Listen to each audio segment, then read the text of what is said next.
Joining us now on a CNBC exclusive here at Post 9, new CEO of Virgin Hyperloop One, Walder, no stranger to major transportation projects.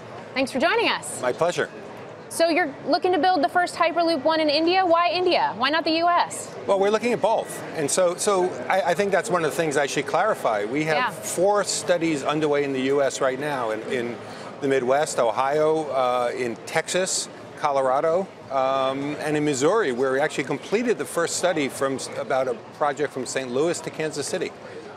Tremendously exciting, and if you take that St. Louis project, for example, that's a trip that takes about 3.5 hours right now, and it would be done in under 30 minutes. Which sounds really great. How much is it going to cost? When are we going to actually start to see these in place? Well, there's a number of steps. Look, this is a stepwise approach, and this is not just putting on a new bus line or doing something like that. First off, let me say that there's been a tremendous amount of technology development that's been done. When I started to look at this, that's just blew me away, right? I mean, they took me out to Las Vegas, where a test track has actually been built, and you see this actually operating and doing it. And you begin to get the sense that this is real, and it can happen, and it's doing it. What really needs to happen right now is to really move from the first stage of testing to really the development of real projects. The 4 projects I mentioned in the US, a project that we're working on in Spain, and then in India, where I think is a very, very exciting project from Mumbai to Pune. A trip today that's about 4 hours apart.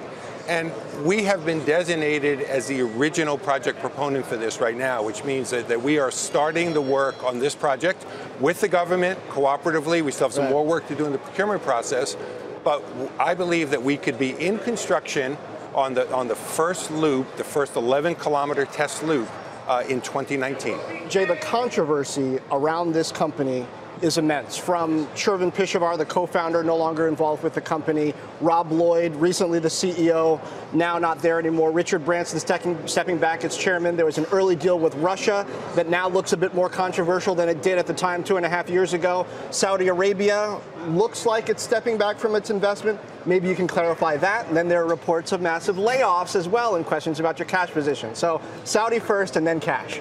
So look, I think Saudi, we're like any other company, we're looking at the situation in Saudi. What I'd say more generally is that I think the Middle East is a region that's very, very important for Hyperloop. Are they in or out? Can you say? Do you know? Not sure. But the Middle East in general is a great area, and it's had a lot of support in terms of doing it.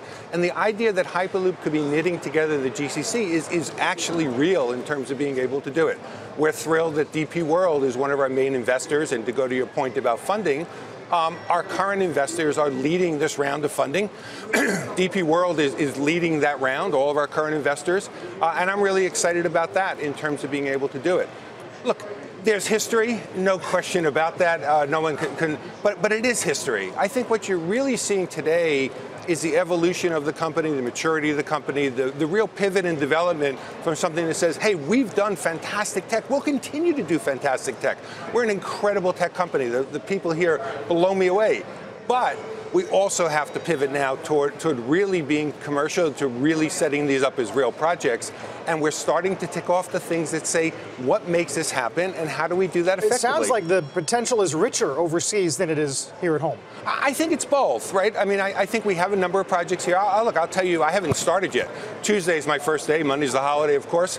One of my phone calls on Tuesday will be to the U.S. Secretary of Transportation, because I know that USDT is really excited about what we're doing. And I want to reach out to Elaine Chao. I want to actually have a conversation right away and say, hey, we want to be here. This is a country where we have built everything on the idea that we take technology and we don't look to catch up. We look to leapfrog, right? That's what this is about. You have deep roots in transportation. Especially now that we have midterms out of the way, are we going to get an infrastructure spending bill? Would you bet on it?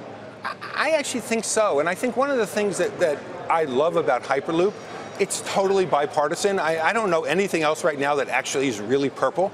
Everybody says they're purple, but I think this actually is bipartisan. Look at the places around the country that we're talking about doing this right now. The idea of investing in technology that can create productivity, that can create jobs, that can redefine our landscape in terms of being able to do it, that can make us a more efficient, environmentally friendly country, that cuts across every line. And that's the beauty of this. Would it matter to you if it was funded by a bank or if it was just outright dollars? That's sort of one of the debates regarding infrastructure. You know, I think it's too soon to tell, and I think we should be flexible in the way that we're looking at all these things. What I really, really like about this is that you can make it happen and that we can get behind it in different ways. And maybe, frankly, the model in the U.S. may be a little different than the model we use in another country. Why does it have to be one size fits all? Jay Walder, thanks for joining us here. Thank you very much.